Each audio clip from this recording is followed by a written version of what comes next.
Hi friends, welcome back to my channel. ఈరోజు కపిలేశ్వర స్వామి టెంపుల్కి రావడం జరిగింది. తిరుపతిలోని శ్రీ కపిలేశ్వర స్వామి దేవాలయం కపిల మహర్షి తపస్సుతో శివుడు ప్రత్యక్షమైన పుణ్యక్షేత్రం. దీనిని కపిల తీర్థం అని కూడా అంటారు.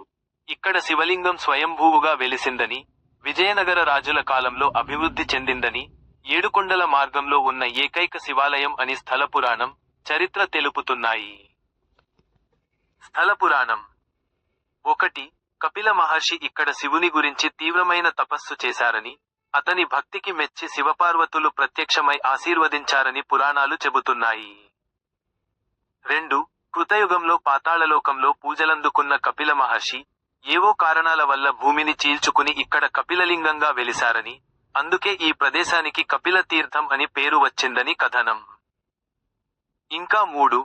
ఈ తీర్థం చక్రతీర్థం, ఆళ్వార్ తీర్థం అని కూడా పిలువబడుతుంది. చరిత్ర 1.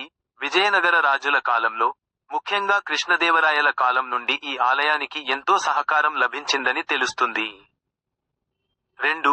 మొదటి పూజారి కాకుమాను శేషయ్యకు వసతి గృహంగా సత్రం కేటాయించడం, పాఠశాల స్థాపించడం వంటివి ఆలయ నిర్మాణానంతర పరిణామాలని తెలుస్తుంది. ఇంకా 3. శేషాద్రి కొండ దిగువన, తిరుమల వెళ్లే దారిలో ఉన్న ఈ ఆలయం, తిరుపతిలో ఏకైక శివాలయం. ముఖ్య అంశాలు. 1. ఇది స్వయంభూలింగం, కపిల మహర్షి పూజించిన లింగం. 2. తిరుమల వెళ్లే భక్తులకు ఇది ఒక ముఖ్యమైన పుణ్యక్షేత్రం. ఈ విధంగా మన కపిలేశ్వర స్వామి ప్రాముఖ్యతను మనం తెలుసుకోవడం జరిగింది. అంటే ఇక్కడ చాలా ఆహ్లాదకరంగా ఉంటుంది.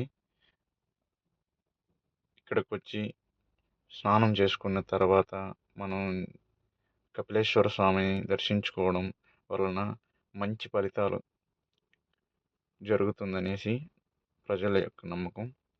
ఇక్కడ కనబడేది కపిలేశ్వర స్వామి యొక్క దేవాలయము.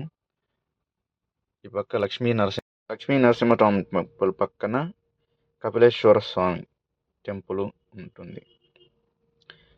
ఇక్కడ క్లైమేట్ చాలా చాలా ఆహ్లాదకరంగా, మనసుకి చాలా ప్రశాంతతను ఇచ్చే విధంగా